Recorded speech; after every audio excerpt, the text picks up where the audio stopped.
90 రోజుల కోర్సు పూర్తి చేస్తే చాలు 100% ప్లేస్మెంట్ సపోర్ట్ తో సాఫ్ట్వేర్ జాబ్ మీ సొంతం. వెంటనే కోడ్ జ్ఞాన్ డెస్టినేషన్ ని సంప్రదించండి. నమస్తే, నేను Keshav. Welcome to Suman TV. Cine నటుడు పోసారి కృష్ణమురళి స్వల్ప అస్వస్థతకి గురయ్యారు. గతంలో గుండె జబ్బుతో బాధపడిన ఆయన ప్రస్తుతం ఎదుర్కొంటున్నటువంటి ఒత్తిడులు, మానసిక ఒత్తిడుల ఫలితంగా బహుశా అస్వస్థతకు గురైనట్టుగా గుర్తించారు. జైలు నుంచి ఆసుపత్రికి తరలించారు. ప్రస్తుతం కడప రిమ్స్కి తరలించే పనిలో అధికారులు ఉన్నట్టుగా తెలుస్తోంది. అసలు పోసాని కృష్ణమురళి చేసినటువంటి వ్యాఖ్యలు సినిమా ఇండస్ట్రీలో దుమారం రేపయ్యా. గతంలో ఆయన చేసినటువంటి వ్యాఖ్యలు కేవలం రాజకీయ కోణంలోనే చూడడానికి అవకాశం ఉందా? ఈ అంశం పైన విశ్లేషణ చేద్దాం. మనతో పాటు సీనియర్ జర్నలిస్ట్, ఫిలిం క్రిటిక్ ప్రభు గారు ఉన్నారు. ప్రభు గారు నమస్కారం. నమస్తే. పోసాని కృష్ణమురళి గారి ఆరోగ్యం కొంత అంటే అస్వస్థత అనేది అయితే వచ్చింది. ఆయనకి గతంలో కూడా హెల్త్ ఇష్యూస్ ఉన్నాయి. ఇప్పుడు కడప రిమ్స్కి తరలించాలి అనేటువంటి ఆలోచన అధికారులు చేస్తున్నట్టుగా తెలుస్తుంది. ఏంటి అసలు ఆయనకు ఉన్నటువంటి ఆరోగ్య సమస్యలు ఏంటి? ఇంత సివియర్గా చాలా మందిని అరెస్ట్ చేశారు. 2016, 17, 18 ఆ ప్రాంతంలో తీవ్రమైన అస్వస్థతకి గురయ్యాడు. ఇక అతను మళ్ళీ ప్రాణాలతో తిరిగి వస్తాడనేటువంటి ఆశ కూడా కుటుంబ సభ్యులు వదులుకున్నటువంటి పరిస్థితి ఆ రోజున. తను కూడాను ఇక ఇదే నా ఆఖరి లైఫ్ అన్నంత ఇదిలో ఉండడు. అప్పుడు సంజీవ్ రెడ్డి నగర్లో ఉండేవారు, మన అమీర్పేటలో ఉండేవారు ఆయన. ఇల్లు అక్కడ ఉండేదన్నమాట. అప్పుడు ఆ ఇంటికి వెళ్ళి మేము పరామర్శించడం కూడా జరిగింది. తీవ్రమైన అస్వస్థత, కోలుకుంటాడు అనుకోలేదు. కానీ అలాంటిది చాలా మిరక్యులస్గా కోలుకొని తర్వాత మళ్ళీ యాక్చువల్గా తన కెరీర్ కంటిన్యూ చేయటం, యాక్టింగ్ కెరీర్ కంటిన్యూ చేయటం జరిగింది. ఆ తర్వాతనే ఆ సమయంలోనే తను ఎక్కువగా వైఎస్ఆర్సీపీకి అనుకూలంగా మారటం అనేటువంటిది జరిగింది. అంతకుముందు ప్రజారాజ్యం పార్టీలో ఉండటం, అంతకుముందు తెలుగుదేశం పార్టీకి చంద్రబాబు నాయుడు గారికి మద్దతుగా, రామోజీరావు గారికి మద్దతుగా, దాసరి నారాయణరావు గారికి మద్దతుగా ఫుల్ పేజ్ యాడ్స్ ఇచ్చారు. అందరినీ మళ్ళీ వరుస పెట్టుకుంటూ తిట్టుకుంటూ వచ్చారు. అది అయిపోయింది. ఆ తర్వాత వైఎస్ఆర్సీపీకి వెళ్ళిన తర్వాత ఇక తిట్ల పర్వం అనేటువంటిది పరాకాష్ఠకి చేరటం జరిగింది. కానీ ఆయన చేసినటువంటి వ్యాఖ్యలు, ఇప్పుడు ప్రధానంగా ఆయన మీద ఏదైతే కంప్లైంట్ ఇచ్చారో అది కానీ, ఆయన కన్ఫెషన్ స్టేట్మెంట్ కానీ, రిమాండ్ రిపోర్ట్ కానీ, ఇవన్నిట్లో ఒక కామన్ పాయింట్ ఏం కనిపిస్తుంది అంటే సినిమా ఇండస్ట్రీ మొత్తం కులాల కంపుతో నిండిపోయింది. సో చివరికి నంది అవార్డుని కూడా ఆయన కమ్మ నంది అవార్డు, కమ్మ కంపు కొడుతుంది అని విమర్శలు చేశారు. అందులో క్లియర్గా రాశారు. ఏంటి అసలు ఇండస్ట్రీలో నిజంగా అంత విభేదాలు, వైరుధ్యాలు, కులం పేరుతో వివక్ష పేరుకుపోయి ఉన్నాయా? చాలా దుర్మార్గమైనటువంటి ఆరోపణ, చాలా ఒళ్ళు బలుపు ఆరోపణ అది. తను ఒక కమ్మ సామాజిక వర్గానికి చెందినటువంటి వ్యక్తి అయ్యండి కమ్మ వాళ్ళనే కనుక తిట్టినట్లయితే అది చాలా పెద్ద అభ్యుదయం లాగానో, లేకపోతే అదొక పెద్ద తనకి కులాలకు, మతాలకు అతీతమైనటువంటి వ్యక్తి అనుకునేటువంటి ఒక అతి తెలివితేటల్లో ప్రదర్శించినటువంటి సందర్భం తప్పితే నిజంగా ఆ కులతత్వం అనేటువంటిది ఇది సినిమా ఇండస్ట్రీలో లేదు లేదు లేదు. సినిమా ఇండస్ట్రీ ఎప్పుడైనా టాలెంట్ వెనుక పరుగులు పెట్టింది. ఎవరికి టాలెంట్ ఉంటే వాడిని దగ్గర చేసింది తప్ప దానికి కొన్ని వందల ఉదాహరణలు చెప్పుకోవచ్చు. అయితే ఇక్కడ కొన్ని సామాజిక వర్గాలు మాత్రమే ఎక్కువగా ఉన్నాయి, వాళ్ళ ఆధిపత్యమే చలాయించబడుతుంది అనేటువంటి దానికి కూడా రీజన్స్ ఉన్నాయి. కొన్ని కారణాలు ఉన్నాయి, చారిత్రక కారణాలు ఉన్నాయి. సినిమా అనేటువంటిది లక్ష్మీ సరస్వతి, డబ్బు అండ్ ఎడ్యుకేషన్, విద్య, సృజనాత్మకత, క్రియేటివిటీ, ఎడ్యుకేషన్కి సంబంధించినటువంటి ఒక సృజనాత్మకమైనటువంటి కళ. దీంట్కి రావాలంటే తొలి సినిమా అనేటువంటిది పుట్టిన తొలి రోజుల్లో ఆ డబ్బుతో కూడుకున్నటువంటి వ్యవహారం చేయటానికి సామాజికంగా, ఆర్థికంగా బలం ఉన్నటువంటి సామాజిక వర్గం మాత్రమే ముందుకు వెళ్ళగలిగింది. వాళ్ళు మాత్రమే తీసుకెళ్ళగలిగారు. ఆ సామాజిక వర్గం కమ్మ, కాపు, రెడ్డి, ముఖ్యంగా కమ్మ అండ్ రెడ్డి. అందుకే బిగినింగ్ డేస్లో మనం చూసుకున్నట్లయితే అంతా ఈ సామాజిక వర్గాలకు చెందినటువంటి ప్రముఖులే ఉండేటువంటి వాళ్ళు కులాలకు, మతాలకు, వీటన్నిటికీ అతీతంగా అభ్యుదయవాదులు సినిమాలు తీసినటువంటి వాళ్ళు. కమ్యూనిస్టు భావజాలంతో సినిమా ఇండస్ట్రీకి వెళ్ళిన వాళ్ళందరూ కమ్మ వాళ్ళు, రెడ్డి, కాపు వాళ్ళు, రెడ్డిస్ వీళ్ళే. సినిమా ఇండస్ట్రీ మొత్తం మనం ఆ రోజున చూసుకున్నట్లయితే ఒక్కసారి ఒక 1950s కమ్యూనిస్టుల మీద నిషేధం విధించినప్పుడు ఒక గ్రేట్ మైగ్రేషన్ అనేటువంటిది జరిగింది. మేధో వలస అంటారు దాన్ని. ఆ మేధో వలస అనేటువంటిది జరిగింది. ఆ రోజున వెళ్ళినటువంటి దర్శకులు, ఆ రోజున వెళ్ళినటువంటి రచయితలు వీళ్ళందరూ కూడాను ఆ కారణంగా వెళ్ళి అక్కడ ఇట్లా ఈ కమ్యూనిస్టు భావజాలంతో వెళ్ళినటువంటి వాళ్ళు, ప్రజానాట్య మండలి, వీటందరి దగ్గర నుంచి వెళ్ళినటువంటి వాళ్ళు అనమాట. అలా వెళ్ళారు. ఆ రోజు చూసుకున్నట్టయితే ఎవరెవరు ఉన్నారు అన్నట్టు ప్రముఖుల గురించి ఒక హెచ్ఎం రెడ్డి, ఒక బిఎన్ రెడ్డి, ఒక కేవి రెడ్డి, ఒక నాగిరెడ్డి, చక్రపాణి గారు, ఘంటసాల బలరామయ్య గారు, గోడవల్లి రామబ్రహ్మం గారు, వీళ్ళే కదా pioneers of the Telugu film industry. వీళ్ళందరూ ఆర్థికంగా సామాజికంగా ఉన్నటువంటి వాళ్ళు కాబట్టి ఆ డబ్బుతో కూడుకుంటూ వ్యవహారం కాబట్టి వాళ్ళు వెళ్ళటం జరిగింది. వాళ్ళు వెళ్ళిన తర్వాత మెల్లిమెల్లిగా వాళ్ళ తాలూకు వ్యక్తులు వాళ్ళ ఇదిలో రావటం జరిగింది. మిగతా ఎవరైనా అవకాశాలు ఉండవు. వాళ్ళు కాకుండా వాళ్ళు ఇతరులకు అవకాశాలు ఇచ్చేసి టాలెంట్ ఉన్న ప్రతి ఒక్కరికి అవకాశం ఇవ్వటం జరిగింది. సినిమా ఇండస్ట్రీలో ఎలా ఉంటుందంటే ఒక ఇది చేయాలి అంటే దీనికి సరైనటువంటి వ్యక్తి ఎవరు, దీనికి సరైనటువంటి టాలెంట్ ఉన్న వాళ్ళు ఎవరు అని చెప్పేసి ఇప్పుడు అక్కినేని నాగేశ్వరరావు గారు దుక్కిపేట మధుసూదన్ రావు గారు కలిసి అన్నపూర్ణ పిక్చర్స్ ప్రైవేట్ లిమిటెడ్ అనే సంస్థను స్థాపించారు. సొంత సినిమా సొంత బ్యానర్, ఆ సొంత బ్యానర్ స్థాపించారు. నా తొలి సినిమా తీయాలి అంటే ఒక వ్యక్తి కోసం 3 సంవత్సరాలు వెయిట్ చేయాల్సి వచ్చింది. ఆ వ్యక్తి ఎవరంటే కేవీ రెడ్డి గారు. కేవీ రెడ్డి గారు మా తొలి సినిమా డైరెక్ట్ చేయాలి, ఆయన చేస్తేనే మా సినిమాకి ఒక ప్రతిష్ఠ ఉంటుంది, ఒక బ్యానర్ వాల్యూ పెరుగుతుంది అని చెప్పేసి ఆయన కోసం వెయిట్ చేస్తుంటే ఆయన వాహిని స్టూడియోలో ఉన్నాను, నేను వాళ్ళ ఇంట్లో ఉన్నాను, నేను రావడానికి 3 సంవత్సరాలు పట్టుదన్నాను. ఓకే వెయిట్ చేస్తామండి అని చెప్పి అప్పుడు తొలి చిత్రంగా దొంగరావుడు 3 సంవత్సరాలు వెయిట్ చేసి ఆయన కోసం 1952లో అన్నపూర్ణ పిక్చర్స్ సంస్థను స్థాపిస్తే 1955 దాకా వెయిట్ చేశారు వాళ్ళు.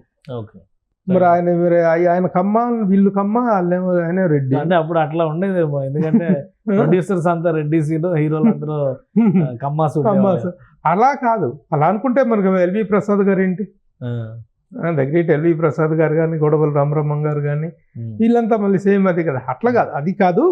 ఒక టాలెంటెడ్ పర్సన్ కోసం వెయిట్ చేయటం అనేది టాలెంట్ కోసం సినిమా ఇండస్ట్రీ వెయిట్ చేసింది తప్ప not for any time caste గురించి కాదు. కానీ ఇప్పుడు ఈ లాస్ట్ 20 years లేదా ఈ 30 ఏళ్ళు లెక్క తీసుకుని చూస్తే ఉందా ఆధిపత్యం అనేది? ఒక ఆధిపత్యం అనేటువంటిది ప్రత్యేకంగా ప్రదర్శించేటువంటి అంశంగా మాత్రం లేదు సినిమా ఇండస్ట్రీలో. కొన్ని దీని తర్వాత ఏమైందంటే రామారావు గారు రాజకీయాల్లోకి వెళ్ళిన తర్వాత చిరంజీవి గారు పార్టీ పెట్టిన తర్వాత కొంత పార్టీలు పరమైనటువంటి ఇది కులపరమైనటువంటి ఇది వచ్చింది కానీ అది ఎవరు జడలు విప్పి నాట్యం ఆడే స్థాయిలో అయితే మాత్రం లేదు. కానీ ఏం చేసిన సినిమా ఇండస్ట్రీలో కులతత్వం అనేది ఎంతవరకు ఉంటుందంటే వీడు మనోడు అంటే భుజం మెచ్చి నేను సంబంధాలు మాట్లాడుకోవటం, కుటుంబపరమైనటువంటి బంధుత్వాలు కలుపుకోవటం కోసం ఉపయోగపడుతుంది తప్ప టాలెంట్ లేని ఎవరిని తీసుకెళ్ళి డైరెక్టర్ని ఎవడో చేయడు, టాలెంట్ లేని తీసుకెళ్ళి ఎవడో హీరోలు చేయరు. అదే కమ్మ సామాజిక సేవ వర్గానికి చెందిన వాళ్ళు చాలామంది జూనియర్ ఆర్టిస్టులుగా, ప్రొడక్షన్ మేనేజర్లుగా, ప్రొడక్షన్ బాయ్స్గా పనిచేస్తున్న వాళ్ళు చాలామంది ఉన్నారు కమ్మ సామాజిక వర్గంలో. అలాగే రెడ్డి సామాజిక వర్గంలో ఉన్నారు, కాపు సామాజిక వర్గంలో, అన్ని సామాజిక వర్గాల వాళ్ళు కూడా ఉన్నారు. సినిమా ఇండస్ట్రీలో 24 రకాల క్రాఫ్ట్లు, 24 క్రాఫ్ట్లు అంటే 24 క్రాఫ్ట్లు కాదు, 240 కులాలకు సంబంధించిన వాళ్ళు పనిచేస్తున్నారు ఇక్కడ. కాబట్టి ఈ cinema industry is always running after the talent, not behind the cast. Caste అనేటువంటిది పై పోతగా కొన్ని సందర్భాల్లో సరసాలు ఆడుకోవడానికి వీటికి పనికొచ్చింది తప్ప టాలెంట్.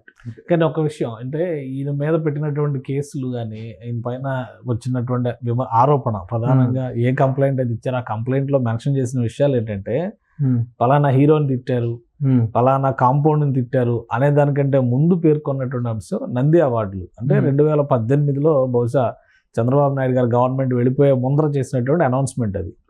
అప్పుడు ఆయనకు 2015లో ఈయన నటించినటువంటి సినిమాకి ఉత్తమ సహాయ నటుడు టెంపర్ అనే సినిమాలో ఇచ్చారు వచ్చింది. అయితే ఆ అవార్డు కమిటీ మొత్తం కంపు కొడుతుందని, 12 మంది సభ్యుల్లో 11 మంది వాళ్లేనని, ఆ అవార్డు కూడా అదే కంపు కొడుతుందని, కమ్మ నంది అవార్డులా కనిపిస్తుందని ఆరోపణ చేసింది. దీనిపైన అన్ని ఛానల్లో చర్చలు జరిగినాయి, విపరీతంగా సోషల్ మీడియాలో ట్రోలింగ్స్ జరిగినాయి.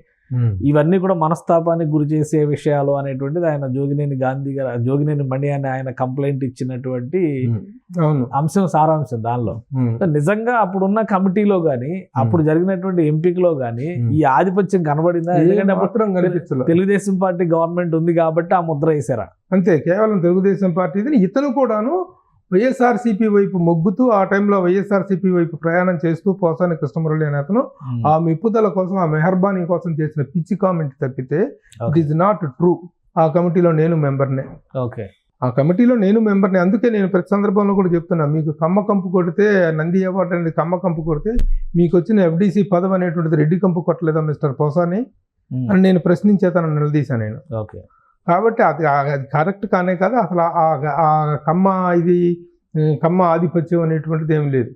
ఉన్న వాళ్ళలో ఇండస్ట్రీలో ఎక్కువ మంది వాళ్ళు ఉన్నారు కాబట్టి, ఈ ప్రముఖుల్లో వాళ్ళు ఉన్నారు కాబట్టి కొంతమందిని సెలెక్ట్ చేసేటప్పుడు ఆ ప్రముఖులు అనేటువంటి పాయింట్ ఆఫ్ వ్యూలను చూశారు తప్ప నోటెడ్ పాయింట్ పర్సనాలిటీస్లో చూశారు. కమిటీలో 11 మంది కమ్మలు లేరు. అది ఇట్స్ నాట్ ట్రూ. ఆ కమిటీలో 11 మంది కమ్మ వాళ్ళు లేరు, 6 5 ఉన్నారు. మొత్తం మిగతా కమిటీలో నేను 2016 కమిటీ మెంబర్ని. ఒకేసారి 3 కమిటీలు వేశారు. ఇప్పుడు 14, 15, 16 వేసి 3 అంతకుముందే డిక్లేర్ చేశారు. 11, 12, 13 డిక్లేర్ చేశారు. 14, 15, 16 మేము కమిటీలో మేమందరం కలిసి ఒకసారి కమిటీగా ఫామ్ అయి చేసాం అనమాట. అప్పుడు ఆ కమిటీలో అంతమంది కమ్మవాళ్ళు పూర్తిగా కమ్మవాళ్ళే ఉన్నారనేటువంటిది నిజం కాదు అది. అదే కాకుండా ఆ చేసిన ఆరోపణలు మంచి దీని మీద ఇస్తే, ఒక మంచి క్యారెక్టర్కి తనకి ఇస్తే, టెంపర్ అనే సినిమాలో తను చేసినటువంటి ఒక నిజాయితీ గల పోలీస్ కానిస్టేబుల్ క్యారెక్టర్ చేస్తే దాన్ని పోయి ఇలా ఇది రిజెక్ట్ చేసి దాని మీద ఇంత అప్రదిష్ట చల్లటం, ఇంత బురద చల్లటం అనేటువంటి తనేదో చాలా కులాలకు అతీతమైనటువంటి వ్యక్తి. అది పిచ్చి రాజకీయం, తలతిక్క రాజకీయం అంటారు చూసారు. ఆ తలతిక్క రాజకీయం. ఒక విషయం అంటే మీరు పోసాని కృష్ణమురళి గారితో పర్సనల్ గా చాలా సార్లు ఇంటరాక్ట్ అయ్యారు, ర్యాపో ఉంది. ఇండస్ట్రీలో మీరు ఏళ్ల తరబడి ఉన్నారు. నేను డైరెక్ట్ చేసినటువంటి ముండోటి అనే సినిమాలో Posani Krishnamurali main villain. Okay. రచయితగా తన బ్రదర్ సినిమాలతో స్టార్ట్ అయిన దగ్గర నుంచి కూడాను నాకు చాలా సన్నిహితంగా ఉండేటువంటి వ్యక్తి. అన్న అంటే చాలా ఇదిగా ఉండేవాడు. అతని రచనలు చాలా మెచ్చుకునేవాడిని. అతని స్పీడ్ ఆఫ్ రైటింగ్, అతని రైటింగ్లో ఉండే స్ట్రోక్ని ఎప్పుడైతే అవార్డులు కంపు కొట్టిందని చెప్పేటువంటి మాట మాట్లాడాడో ఆ రోజు నుంచి అతను చేసినటువంటి అధ్యయనంలో మిగతా వీళ్ళ గురించి ఉపయోగించిన భాష అయితే ఏదైతే విన్నామో ఆ రోజు నుంచి నిజంగా చాలా ఇంత విద్యాధికుడైనటువంటి వ్యక్తి ఇంత దిగజారుడు భాష మాట్లాడటం ఏంటి అనేటువంటి బాధ కలిగినటువంటి వాస్తవం. లేదు టాలెంట్గా అనేటువంటి దాన్ని మించితే ఇక్కడ మీరు ఎప్పుడు ఫేస్ చేయలేదా ఇండస్ట్రీలో ఈ సామాజిక వర్గ సమీకరణల లెక్క? ఓకే, మీరు అడిగారు కాబట్టి ఇప్పుడు చెప్తున్నా. నేను ఈ కమ్మ, కాపు, రెడ్డి ఈ అగ్రవర్ణాలకు సంబంధించిన ఈ సామాజిక వర్గానికి చెందిన వ్యక్తిని కాదు. నేను ఒక బీసీ సామాజిక వర్గానికి చెందిన వ్యక్తిని నేను. ఓకే. మరి నాకు ఇదే చిరంజీవి గారితో ఎంత రేపో ఉంటుంది, అదే అక్కినేని నాగేశ్వరరావు గారితో ఎలా ఉంటుంది. ప్రభు అంటే దాసరి నారాయణరావు గారి ప్రియ శిష్యుడు దాసరి ప్రభు అంటారు నన్ను. అదే మోహన్ బాబు గారితో, అట్లే మురళీ మోహన్ గారితో కానీ వీళ్ళందరితో, సినిమా ఇండస్ట్రీలో ఉన్న ప్రముఖులందరితో అద్భుతమైనటువంటి కుటుంబ సభ్యులు లాంటి రిలేషన్ నేను మెయింటైన్ చేయగలిగా. మరి నా క్యాస్ట్ ఏంటని ఎప్పుడు ఎవరు అడగలేదు నన్ను. నేను ఏ క్యాస్ట్కి సంబంధించిన వాళ్ళని నన్ను ఎప్పుడు ఎవరు అడగలేదు, ఎవరి దగ్గర లేదు. మీకు సరదా సంఘటన చెప్తా. ఒకసారి దాసరి నారాయణరావు గారిని కలుద్దామని చెప్పేసి రామోజీ ఫిలిం సిటీకి వెళ్ళి ఆయన షూటింగ్ అక్కడ అవుతుంది.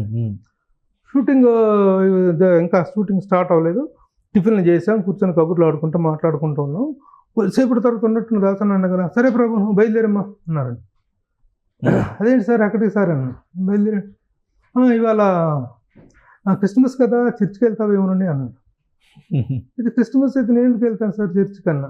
ప్రభు అంటే ఆయన కంగారు పడిపోయాడు. ఆయన ఆ ప్రభు అనుకున్నాడు, అడుగు యేసు ప్రభు అనుకుని ప్రభు అనే పేరు ఎక్కువగా ఆ సామాజిక వర్గం ఉంటుంది కాబట్టి ప్రభు అనుకుని చర్చికి వెళ్తాను. నేను చర్చికి వెళ్తాం ఏంటి సార్, నేను యేసు ప్రభుని కాదు సార్, తారక ప్రభుని సార్ అని చెప్పి. అంటే 25 సంవత్సరాలుగా ఆయన దగ్గర నేను ప్రియ శిష్యుడిగా ఇండస్ట్రీలో ఉన్నా కూడా నా సామాజిక వర్గం ఏంటో, నా కులం ఏంటో, నా మతం ఏంటో కూడా ఆయనకు తెలియదు.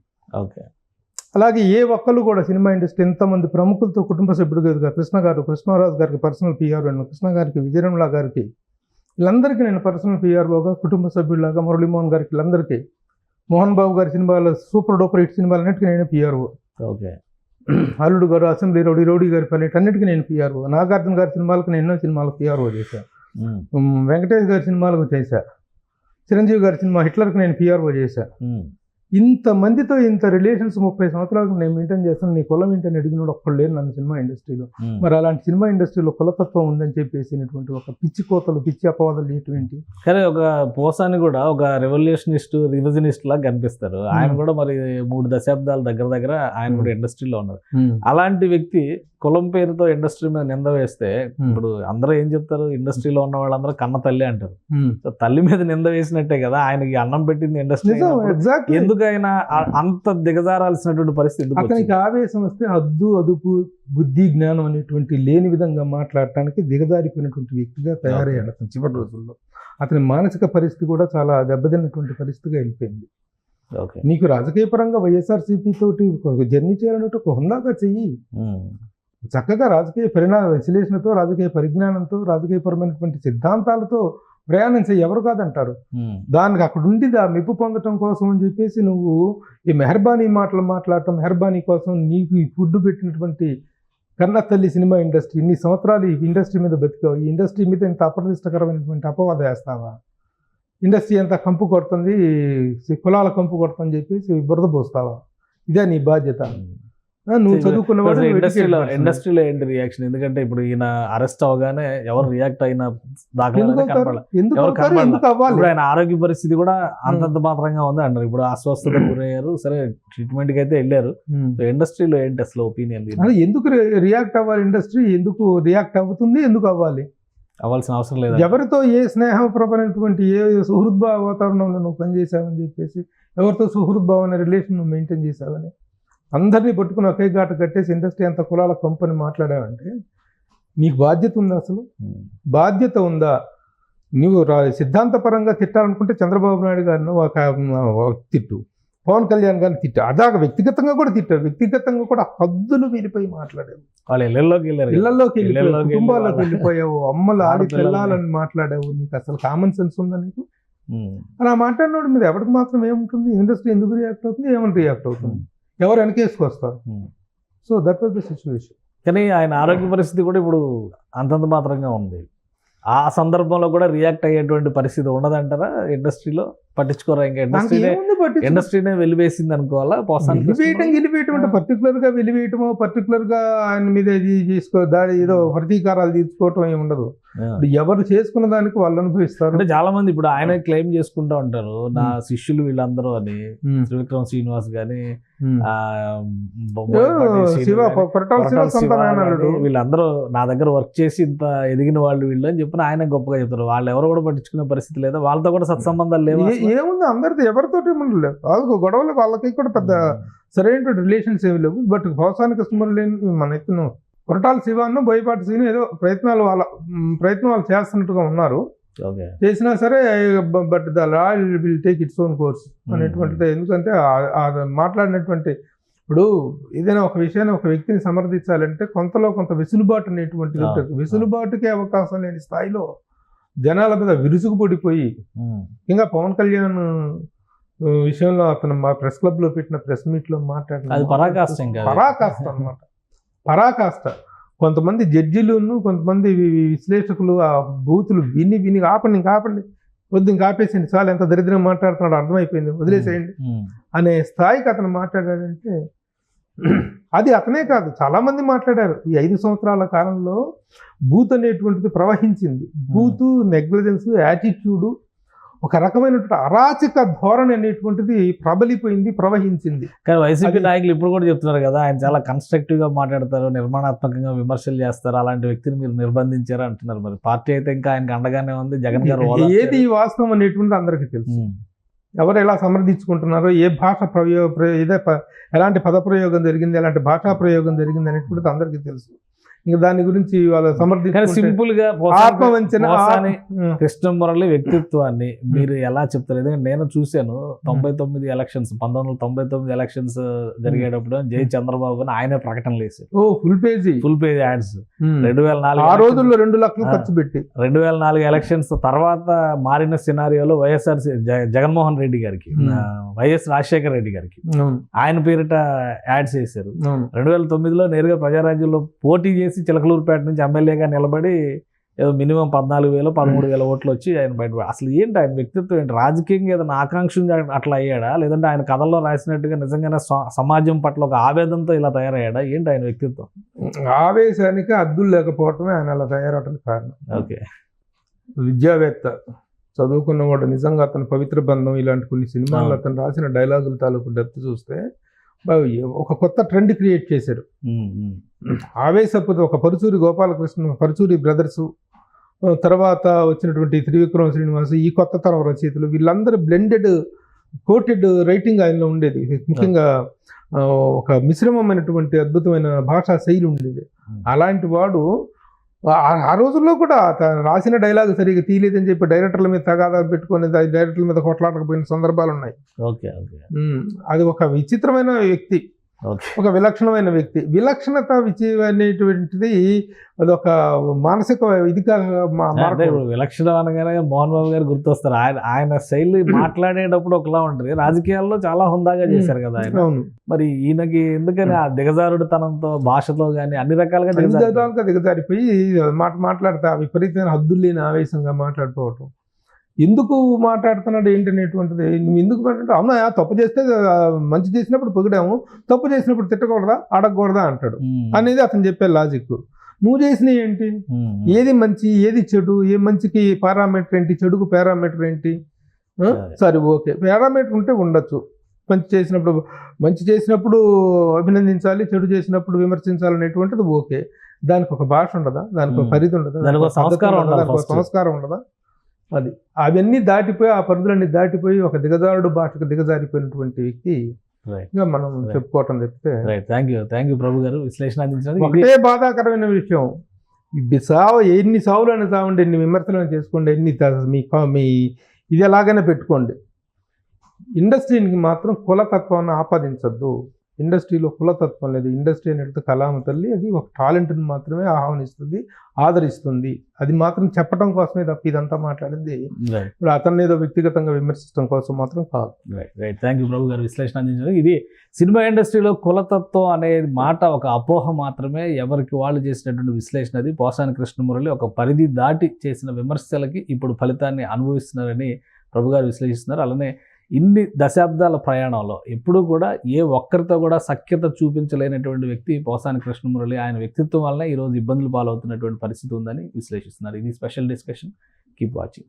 సుమన్ టీవీలో మీ పర్సనల్ అండ్ బిజినెస్ ప్రమోషన్స్ కోసం కింది నెంబర్కి కాంటాక్ట్ చేయండి.